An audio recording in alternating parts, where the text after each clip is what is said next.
iPod, or Apple Watch? Which one's right for you? Let's talk about it.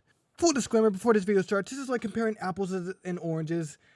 While they are both fruit, they're totally different. Same with these. These are both Apple accessories, but they're totally different.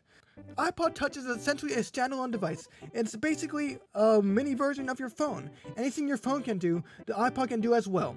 Except for cellular and text messages. But anything your phone can do, the iPod is just as well. You can see they both run iOS, so I can have them both run the same software and look relatively the same. So they can both play videos. Like anything your iPhone can do, essentially this guy can do too.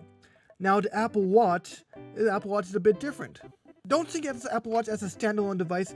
You have to think of it as an accessory to this device. This is an extension of this device. This thing basically adds a part to your phone and puts it on your wrist to where you have it every single day.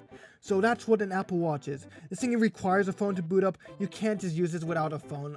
I need an iPhone if you want to use this. So this thing is straight out locked with this phone. So you can't use this as a standalone device, unlike the iPod, which is basically a small phone. Pricing for these things are quite different. The iPod Touch used is $120 for 32 gigabytes, while the Apple Watch Series 8 used is basically $300. If you wanted, you could get the Series 7 for $200. It's basically the same thing. So this thing is essentially $120 compared to $200. This is a standalone device compared to a device that adds on to your already existing iPhone. Now, which one is best for you? Let's talk about the pros and cons about this device. Pros for your iPod Touch is this is a standalone device. Anything your phone can do, this thing can do as well. It's just not as fabulous. But the thing is, it's smaller, which is what I was looking for when I got this bad boy. Basically, I can use this at the gym. I can run around with this, and I won't even feel it in my hand while I'm just jogging about. And a good thing is, this thing has a lot of storage. My personal iPod has 256 gigabytes of storage for about $300, so I guess they're the same prices. But that means I could do a bunch of things on this. I could store a bunch of videos on here. So I have like a bunch of seasons of anime download on this. So if I'm ever out of internet, I don't need to worry about it, since this thing's all downloaded to devices. I can also store all my photos, all my music on this guy, and I still have plenty of storage to go on this guy. Essentially, what I use this for is an extension to my phone. My phone only has 64 gigabytes of storage, so anything I can't store on here and watch daily, I would just put on this thing instead. Another pro is this thing can actually use the internet. You can use this as a browser. You can browse social media. You could buy stuff on this, whatever you want.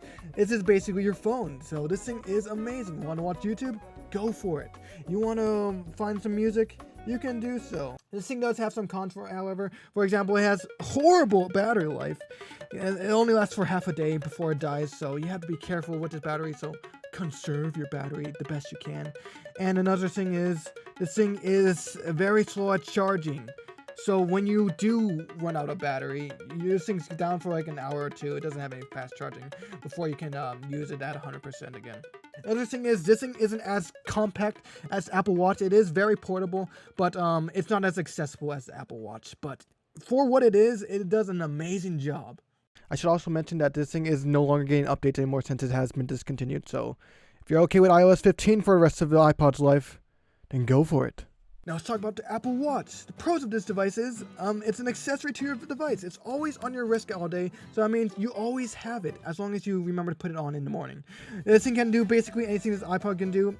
Just not as good though. It can listen to music, yes. It's not as good since everything uses this scroll wheel. So if you want to like look at new songs or even change the volume, everything depends on the scroll wheel. This thing has independent volume button, so this thing can be used one-handedly, unlike this thing where you have to put both your hands together in order to scroll around on it. This thing can track your health. If you want to do a workout and track your calories and heartbeat, this thing can do so, and it'll put you onto your phone where you can get more detail about it later. And this thing is just very helpful if you want to get active and stay active. It's very motivating. It has stuff like the rings in order to keep you motivated and going around to your day-to-day and trying to be active. So if you want to be a health geek and get into better shape, this guy's a good device for you. But you can also see where you ran and like how intense your run was during the duration of the run. This thing is very accurate and does a good job at telling where you are, how long you run, and all that good stuff. Unlike the iPod, this thing can receive messages as long as it has cellular. This model does not support cellular, but if it did support cellular, I can get messages wherever I go. So if someone texts me and I forgot my phone, I could just look onto my wrist and be like, and I can even answer the calls. This thing does have a full keyboard on it, so that means you can type on it. So you could be, hey, it kind of sucks. Oh my gosh, it's really small though. You suck. So this thing does have a keyboard on it. You can technically type on it with this QWERTY keyboard. It is kind of inconvenient since you can only use it with one hand, but it is there if you need it. And the great thing about this device is it lasts all day. I don't have to worry about charging it until the very next day. So I can even sleep with this on and wait until 8 p.m. the next day before I have to charge it and not even have to worry about battery life. This thing's battery just lasts forever, and you can sleep with it. You can track your sleeping cycles, all that good stuff. And it's really good for your health.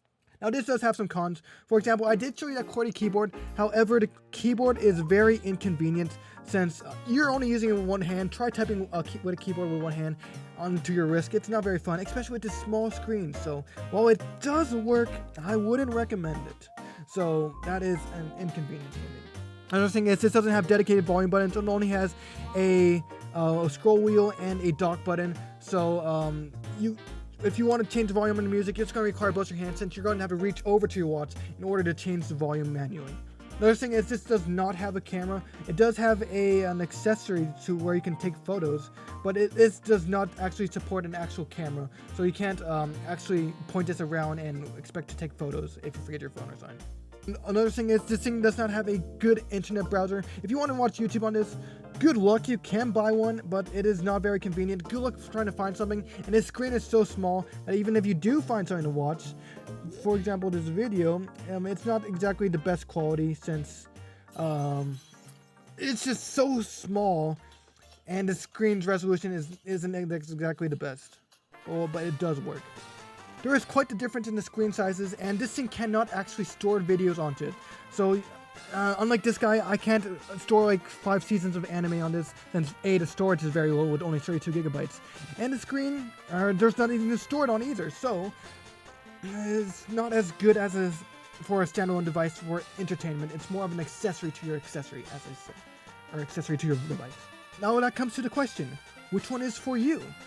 Personally, I would say I like the iPod. This thing is cheaper. I could get, for example, I could get 2 of them for the price of one of these, and it is more useful. You can technically track health on this. It's not as fun, but you can use it as a standalone device. It's so much more portable, and it's just, in my opinion, just a lot better in terms of usability. This thing is fun if you want an accessory. If you think your phone is good enough as it is, you don't want a smaller phone, then this guy is where you want to be.